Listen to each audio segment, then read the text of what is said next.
Welcome to Porch Ramblings, everybody. I'm your host, Rivka Valley, and today we are tackling the topic of New England's social dance scene. Which, this is slightly different than your typical dance clubbing scene in that this is traditional, and we're in New England. So I'm specifically in New Hampshire, and this tradition has been going on for hundreds of years at this point. So I just wanted to cover a few things with you. First off, welcome. I'm Rivka. I'm the owner of this YouTube channel. I also have a Facebook page called Check Your Very Place and a website called Check Your Very Place and a TikTok called Check Your Very Place. So if you could just give me a like and a follow on any of those social media, you should be helping me out a lot. But you see, I am so invested in this tradition because it has meant so much to me. Because it really changed my life. It threw me into what I call my quarter-life crisis. And by that, I simply mean that I decided to stay home and become a fiddler instead of going off to medical school. Here I am, so let's make the most of it. All right, first off, what are traditional New England social dances? Well, you've heard of square dancing, more than likely. You danced it in probably 4th or 5th grade. Square dancing is where you're on the square. There's 4 couples to a square. And what you do is you follow the commands of the prompter or caller, along with music, usually live music. So continuing on with the theme of squares and circles and contras. Contra dances are mostly the same thing as a traditional New England social dance. Mostly. Because, you see, a contra dance is usually all contras. What do you mean by contras, you may ask? Well, you see, there's 2 lines and they face each other. Contra. Opposite. So typically, the gents are on the left and the ladies are on the right. The easy way to remember that is ladies are always right and men are on the left because reasons. But you see, there is a new thing going around what we call them larks and robins. Robins are females, larks are males. I personally don't see that as necessary, but we'll go with it for now. I don't care what side you dance on. All right, so manners. Social dances are a wonderful opportunity to get out and use your manners and act like you're from just a time where people actually were polite to each other.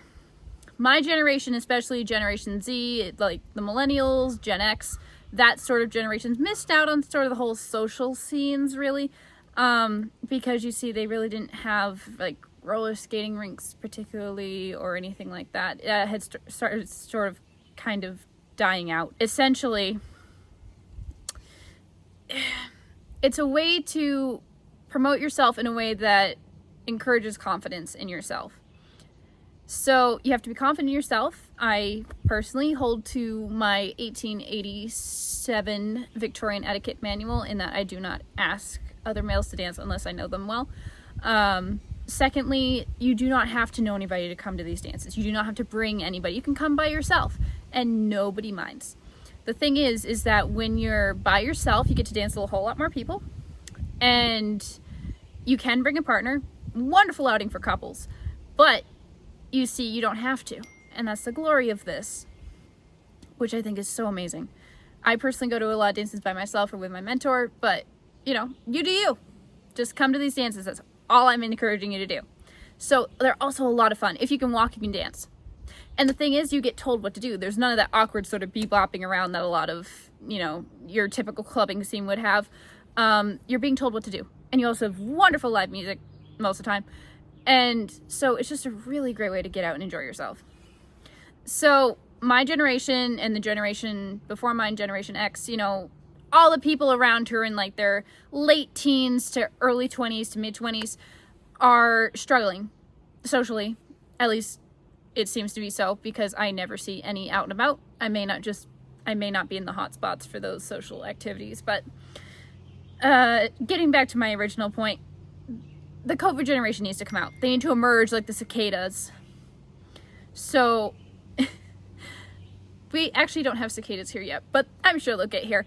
But what happens is that we need to get out and enjoy each other's company. All right? Like, all you guys around my age, anybody, any age, needs to come out to a dance. You need to get out and experience this. I'm not joking. Like, it will change your life. It is so much fun.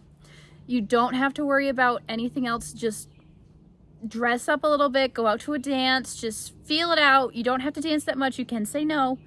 But the whole thing is that you really want to get out and experience it, because if you don't experience it, you won't know if you like it or not, which is not the entire point of this. But if you love historical dramas, you know, those elegant ballroom scenes where like the ladies dancing with the guys and, you know, they're just all having a great time in these elegant dresses, this is for you. This is what they were doing. I'm not even joking. They were doing these dances at least 300, 400 years ago as well.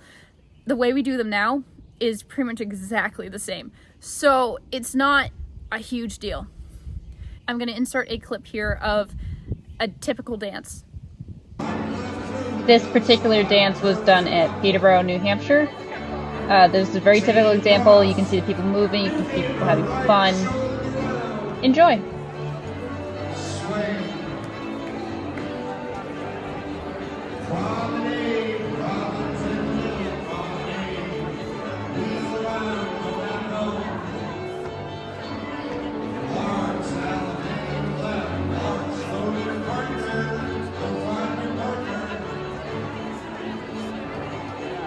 Dance. Alright, did you enjoy that? I'm sure you did. But what I'm also going to do is I'm going to show you what a traditional dance would have looked like. And I'm going to put a video in here of a group called the Ed Larkin Dancers who dress up in old-fashioned attire and do these dances as a performance thing. Left hand. And pass by, balance again. You turn your partner twice. And sashay center.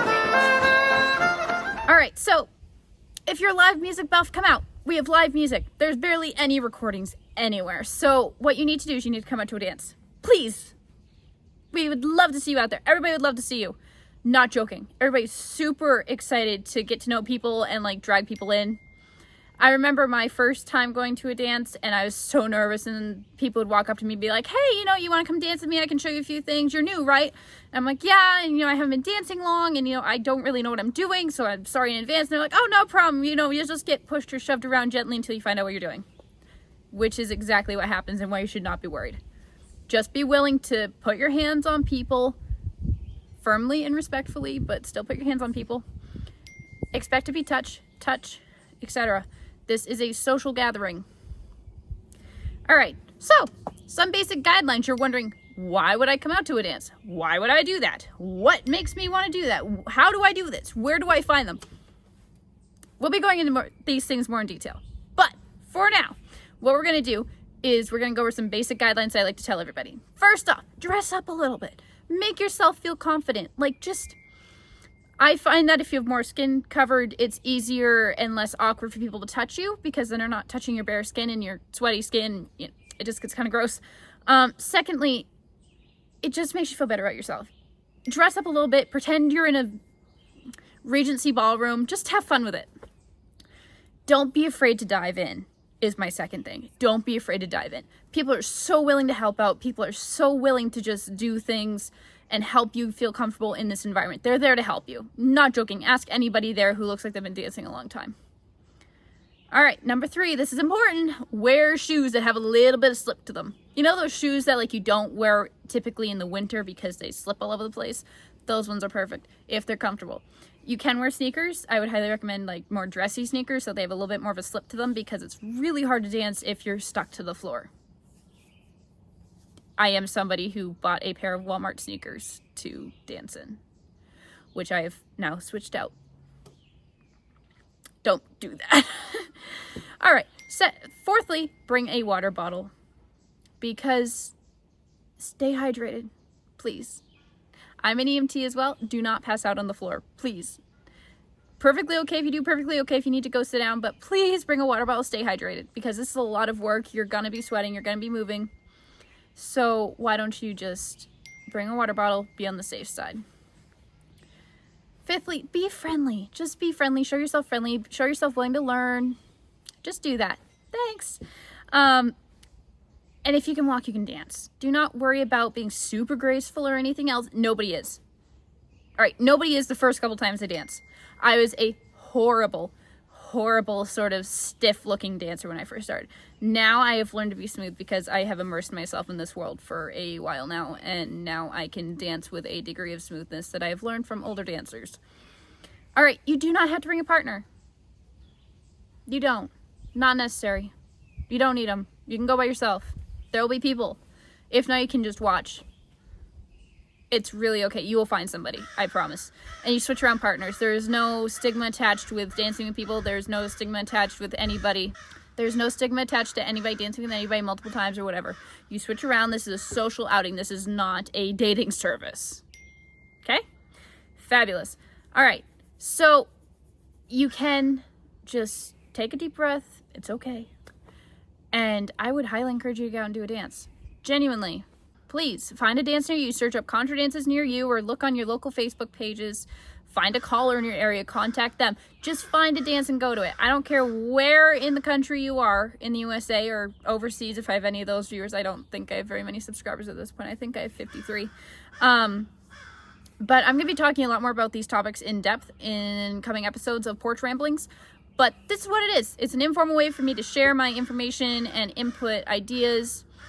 And I really hope you enjoyed this. If you did, please give me a like and subscribe and hit the bell notification button for notifications on when new videos come out.